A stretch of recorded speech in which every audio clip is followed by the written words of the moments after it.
Assalamualaikum warahmatullahi wabarakatuh. Perkenalkan, nama saya Muhammad Syirul Alim dari kelas 11 IPA 2, Sekolah SMA Citra Islami. Pada kesempatan kali ini saya akan mempresentasikan perlawanan Kesultanan Mataram. Perlawanan Kesultanan Mataram ini meliputi 5 poin penting, yaitu yang pertama, latar belakang, lalu tokoh-tokoh, proses, bentuk perlawanan, dan hasil perlawanan. Langsung saja ke bahasanya. Pertama, latar belakang. Sultan Agung adalah raja yang paling terkenal dari kerajaan Mataram. Pada masa pemerintahan Sultan Agung, Mataram mencapai zaman keemasan.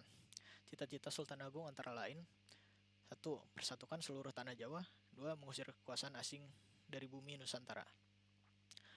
Terkait dengan cita-citanya ini, maka Sultan Agung sangat menentang keberadaan kekuatan VOC di Jawa. Apalagi tindakan VOC yang terus memaksakan kehendak untuk melakukan monopoli perdagangan membuat para pedagang pribumi mengalami kemunduran.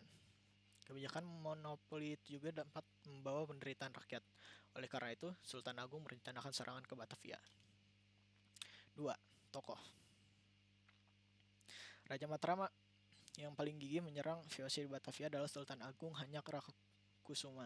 Perlawanan rakyat Mataram saat diperintah Sultan Agung Hanyakarakusuma untuk menyerang VOC di Batavia terjadi 2 kali, meskipun kedua-duanya belum peroleh keberhasilan. Perlawanan pertama. Perlawanan rakyat Mataram terhadap VOC di Batavia dilakukan pada bulan Agustus tahun 1628 yang dipimpin oleh Tumenggung Bahurekso. Walaupun pasukan Mataram kelelahan akibat menempuh jarak yang sangat jauh dengan persediaan bahan makanan yang mulai menipis, pasukan Mataram mampu melakukan serangan terhadap VOC di Batavia sepanjang hari. Perlawanan kedua. Perlawanan rakyat Mataram kedua terhadap VOC di Batavia dilaksanakan tahun 1629 dan dipimpin oleh Dipati Puger dan Dipati Purbaya. Meskipun persediaan bahan pangan sudah mulai menipis, pasukan Mataram tetap menyerbu Batavia dan berhasil menghancurkan benteng Hollandia. Penyerbuan berikutnya dilanjutkan ke benteng Bommel, tetapi belum berhasil karena pasukan Mataram sudah mulai kelelahan dan kekurangan bahan makanan. 3. Proses. Yang pertama, Sultan Agung mengadakan serangan ke Batavia sebanyak 2 kali, yaitu tahun 1628 dan 1629.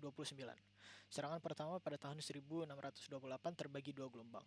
Gelombang pertama dipimpin oleh Tumenggung Bahurekso dengan membangun kubu-kubu pertahanan di dekat rumah-rumah penduduk di sekitar Batavia.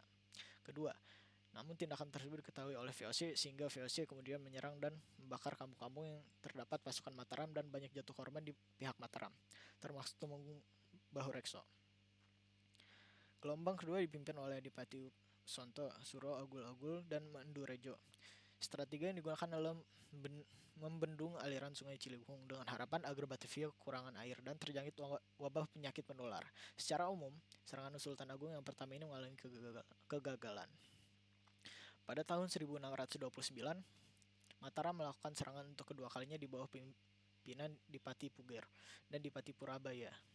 Belajar dari serangan pertama yang gagal, maka diadakan persiapan yang lebih matang sebelum melakukan serangan. Didirikan lumbung-lumbung padi di daerah Cirebon dengan tujuan memblokade bahan makanan ke Batavia. Lumbung-lumbung padi tersebut akhirnya diketahui oleh VOC dan dibakar. Akibatnya serangan Mataram kedua juga mengalami kegagalan. 4. Bentuk perlawanan. Penyerbuan Mataram ke Batavia pada tahun 1628. Sultan Agung mengadakan penyerangan ke Batavia pertama kali pada tahun 1628. Pasukan pertama dipimpin oleh Tumenggung Bahurekso. Pasukan kedua dipimpin oleh Tumenggung Agul-Agul, Kiai Dipati Mandurorejo, Kiai Dipati Upsonto, dan Dipati Ukur. 22 Agustus 1628 sampai dengan 24 Agustus 1628, tentara Mataram datang ke Batavia dan melakukan penyerbuan. 21 September 1628, tentara Mataram menyerang benteng Hollandia, namun gagal. Kegagalan ini membuat penyerbuan Mataram yang pertama berakhir pula.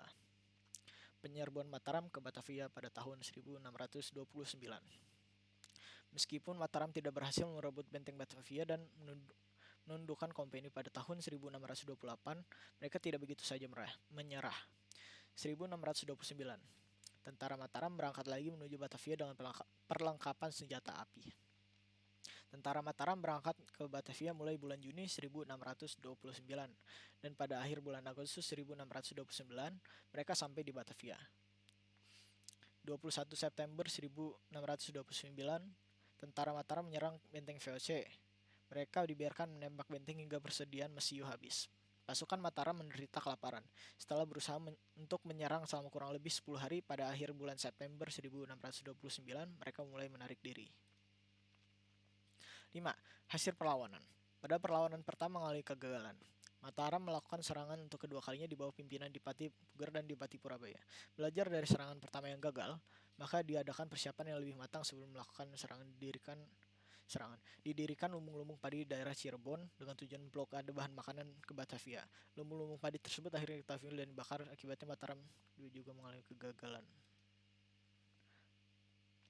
Ya, sekian dari saya, maaf apabila ada kesalahan. Wassalamualaikum warahmatullahi wabarakatuh.